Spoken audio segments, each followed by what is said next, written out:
College की जिंदगी ना जाने कितने हाईज और लोज लेकर आती है। मार्क्स, एग्जाम्स और भविष्य का दबाव, और फिर वो सब ऊपर से डिप्रेशन का भी साथ। इस कहानी में एक कॉलेज स्टूडेंट की जिंदगी की स्ट्रगल्स और उनकी जर्नी को देखते हैं। चलो आओ देखते हैं कैसे वो डिप्रेशन से लड़ते हुए अपने रास्ते को ढूंढते हैं। सुरेश पढ़ने में बहुत होशियार था, एग्जाम भी अच्छे गए थे, लेकिन 1 महीने की बीमारी ने उसको आत्महत्या के लिए मजबूर कर दिया। हुआ यूं कि सुरेश होनहार स्टूडेंट था, ठीक ठाक मेहनत करता था और ध्यान से पढ़ता था, जिस कारण उसके अच्छे नंबर आते। इस क्वालिटी को देखते हुए टीचर्स ने समझाया कि तुम MBBS की तैयारी करो। सुरेश को अपने आप पर पूरा भरोसा था। उसने 2 साल मन लगाकर मेहनत की, सब बढ़िया चल रहा था। अचानक साल के अंत में सुरेश को टाइफाइड हो गया और 1.5 महीने तक वह बीमार पड़ा रहा। जब सुरेश ठीक हुआ तो जोर शोर से पढ़ाई में लग गया और किसी तरह कोर्स खत्म करके परीक्षा में शामिल हुआ। रिजल्ट आया तो सुरेश का सिलेक्शन केवल 3 नंबर से रह गया था। शुरू में तो सुरेश संतुष्ट था। टीचर्स ने भी समझाया कि तुम चिंता मत करो, कम तैयारी में तुम अच्छे नंबर लाए हो, अगले साल तुम्हें अच्छे कॉलेज में सीट मिल जाएगी, बस मन लगाकर पढ़ो और मॉक टेस्ट देते जाओ। सुरेश को सब बातें समझ में आ रही थी, चिंता की कोई बात नहीं थी, लेकिन वह खुश नहीं था। उसके जिगरी दोस्त जिनके साथ वह पढ़ता था, वह सब मेडिकल कॉलेज पहुंच गए थे। दोस्तों के व्हाट्सएप स्टेटस पर सफेद कोट वाले फोटो देखकर उसे चिढ़ भी होने लगी थी। जाने अनजाने में सुरेश खुद को दोस्तों से कंपेयर करने लगा, फिर शिकायत करने लगा कि मेरी किस्मत ने साथ नहीं दिया। अब जब कोई छोटी मोटी दिक्कत आती तो सुरेश उसे सुलझाने की बजाय किस्मत को कोसने लगा कि अरे मेरी किस्मत ही खराब है। सुरेश मेहनत तो इस साल भी कर रहा था, घंटों टेबल कुर्सी पर बैठा रहता, लेकिन अब उसका मन पढ़ाई में नहीं लगता। इस बार उसने पूरा कोर्स रिवाइज करके एग्जाम दिया, लेकिन जब 3 महीने बाद रिजल्ट आया तो उसके नंबर पिछले साल से भी कम आए थे। असफलता के कारण सुरेश पूरी तरह फ्रस्ट्रेट हो गया। वह कभी अपनी किस्मत को तो कभी ईश्वर को कोसता रहता। वह बार बार खुद से दोहराता, इतनी मेहनत के बाद भी सिलेक्शन नहीं हुआ, मेरे साथ धोखा हुआ है। वह दिन भर अतीत के बारे में सोचता रहता। अगर कोई टोक दे तो उसे पूरे दिन बुरा लगता और वह बदला लेने की सोचता।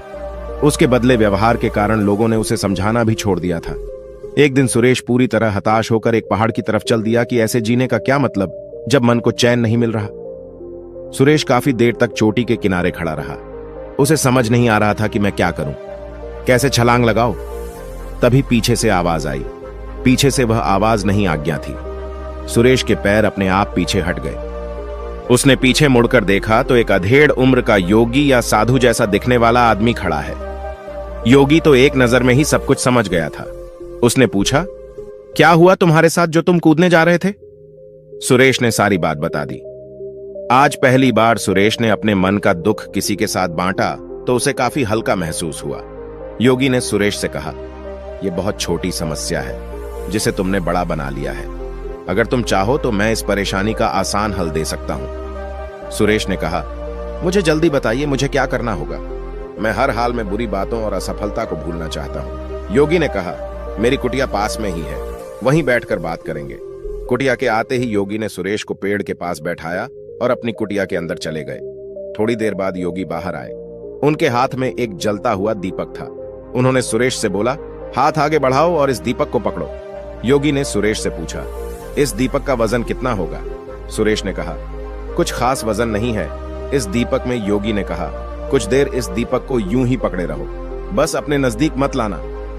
कुछ देर में ही सुरेश के हाथ दुखने लगे। योगी ने फिर पूछा, अगर तुम इसी तरह दीपक को 1 घंटा पकड़े रहो तब क्या होगा? सुरेश बोला, ऐसा करने से हाथों में दर्द होने लगेगा। योगी ने कहा, और अगर दीपक को पूरा दिन पकड़े रहो तब क्या होगा? सुरेश ने कहा कि हाथ सुन्न पड़ जाएगा, मांसपेशियों में खिंचाव बढ़ जाएगा। योगी ने कहा, क्या इस दीपक के वजन में कोई अंतर आया है? सुरेश ने कहा, नहीं, दीपक का वजन तो पहले ही जितना है।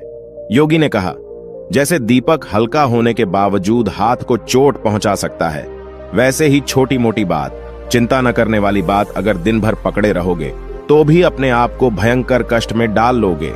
योगी ने कहा, जैसे कष्ट से बचने के लिए आपको बस दीपक नीचे रखना है, वैसे ही तुमको अपनी चिंता और शिकायत को नीचे रखना है। तुम्हारी कहानी चिंता, तुलना, शिकायत से लेकर असफलता और फ्रस्ट्रेशन की है।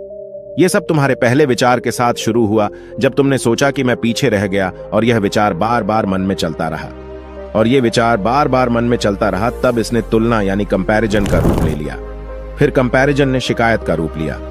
जब शिकायत की आदत पड़ गई तो तुम्हारे मन का चैन ही खत्म हो गया। सुरेश ने कहा, यह तो सब मैं समझ रहा हूं, मेरी आदत बन गई है। मैं दिन भर यही सब सोचता रहता हूं। बताइए मैं क्या करूं?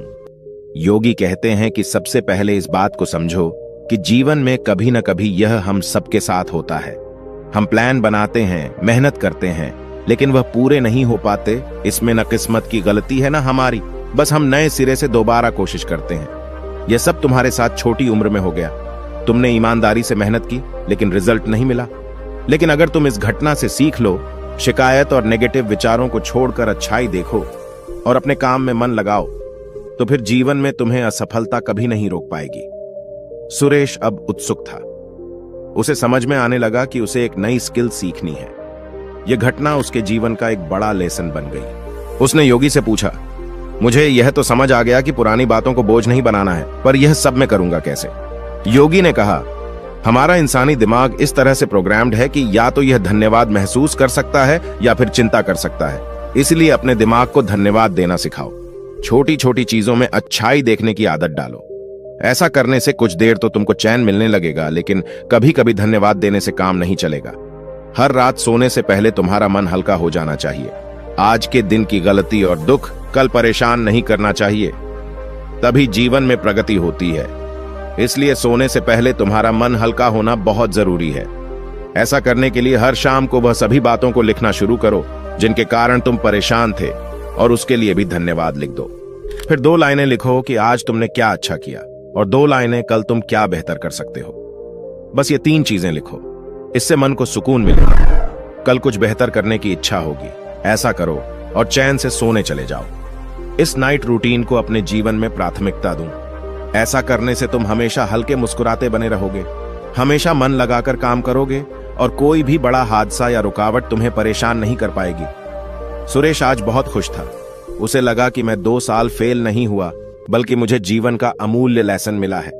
उसे लगने लगा, अब जो भी होगा, जो भी मुश्किल आएगी, मुझे आगे बढ़ाएगी और एक बेहतर इंसान बनाएगी। उसने अपने मन में नोट किया कि मुझे हर रात बस 3 बातें लिखनी है। आज के दिन की परेशानी के लिए धन्यवाद देना है, आज क्या अच्छा किया और कल एक के दिन की परेशानी के लिए धन्यवाद देना है। आज क्या अच्छा किया और कल एक चीज क्या अच्छी कर सकता हूं, और इन 3 बातों को अपने जीवन में अमल करना है। दोस्तों, अगर आपको यह वीडियो पसंद आया तो देखिए, हमारी यह वीडियो जो आपको हर काम में ध्यान कैसे ढूंढना है यह सिखा देगी, और हमसे जुड़ने के लिए सब्सक्राइब करिए। तब तक के लिए आपका दिल से आभार चाहता हूं।